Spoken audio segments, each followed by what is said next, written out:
Imagine a vast multitude, over 1 million souls, marching endlessly through a scorching desert. Children's cries grew hoarse beneath the blazing sun, the elderly collapsed along the way, and pregnant women staggered forward, clinging to a fragile hope of survival. Where were they going? And more importantly, how could they possibly survive 40 years in such a deadly environment? The story of Israel in the wilderness was not merely a geographic journey. It was a battle for survival, a lesson in faith, and a school of miracles and divine discipline. Exodus 12 verse 37 records that 600,000 men set out, not counting women and children. Altogether, the number exceeded 1 million.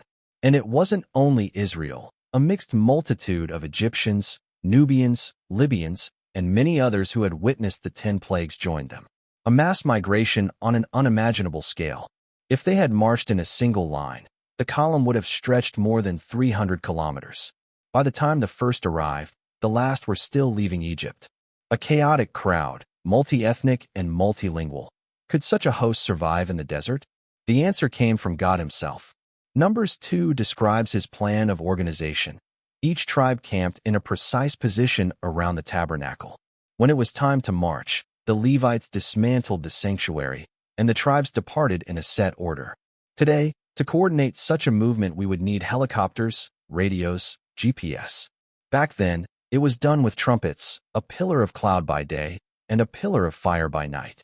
An operation that seemed impossible became reality through God's direct guidance. But organization was not enough. The greatest challenge was survival. 1 million people needed 2 million liters of water every day. After 3 days without water, they reached Marah, only to find bitter water they could not drink. God showed Moses a piece of wood. When he cast it into the water, it turned sweet. Later, at Rephidim, Moses struck the rock and water gushed forth in abundance. 1 Corinthians 10 verse 4 even says that the rock followed them throughout the 40 years.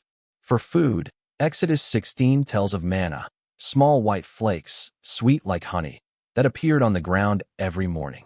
The rule was strict: gather only enough for 1 day. If hoarded, it spoiled. Only on the 6th day could they gather double for the Sabbath. It was the most efficient rationing system in history. When the people complained for meat, God sent quail in great numbers. But those who greedily devoured it were struck by a plague. Water, bread, and meat. All were provided miraculously, but always with laws attached. Disobedience meant death. And yet, the 40 years were also marked by constant rebellion. Miriam and Aaron grew jealous of Moses' authority. Miriam was struck with leprosy, and the camp waited 7 days until she was healed. Korah and 250 men challenged Moses. The earth swallowed them alive, and fire consumed the rest. A man gathering wood on the Sabbath was executed by stoning. When the people complained, venomous serpents came among them. God's solution was the bronze serpent lifted on a pole. Those who looked upon it lived. At Baal-Peor, the people fell into immorality with the Moabites, and 24,000 died in a plague, halted only when Phinehas struck down a couple committing sin openly. These events reveal that in the desert, rebellion did not endanger just individuals. It threatened the survival of the entire nation. In this harsh setting, women still played pivotal roles. Miriam, Moses' sister, was a prophetess who led the women in song and dance after crossing the Red Sea.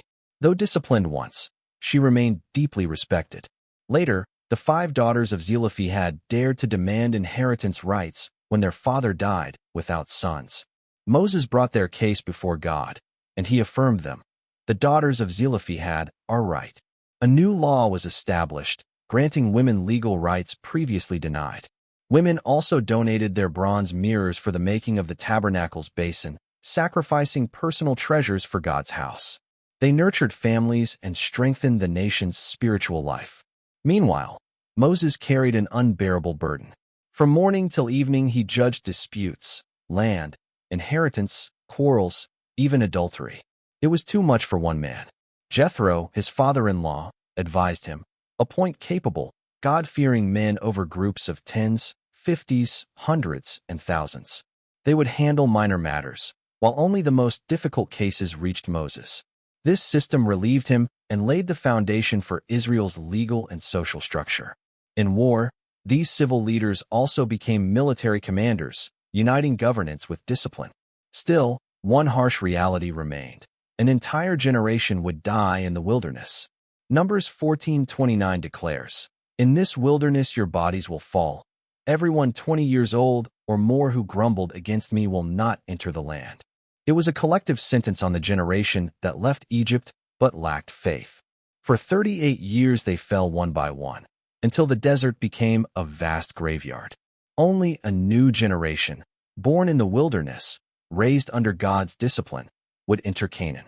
They had no memory of slavery, only freedom and law. Joshua 1 verse 16 records their resolve. "All that you command us we will do, and wherever you send us we will go." A new people, strong and ready to conquer. The leaders of the old generation also passed away. Miriam died at Kadesh. Aaron died on Mount Hor.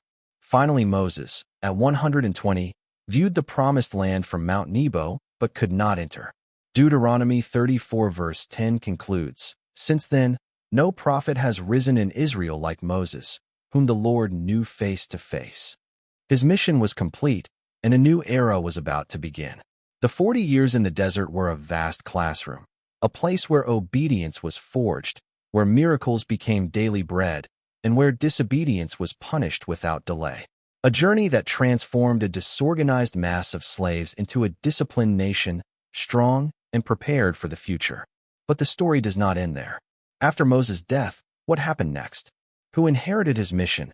And what shocking events awaited Israel on the other side of the Jordan? Join us in the next part, where 5 astonishing events unfolded right after the death of Moses.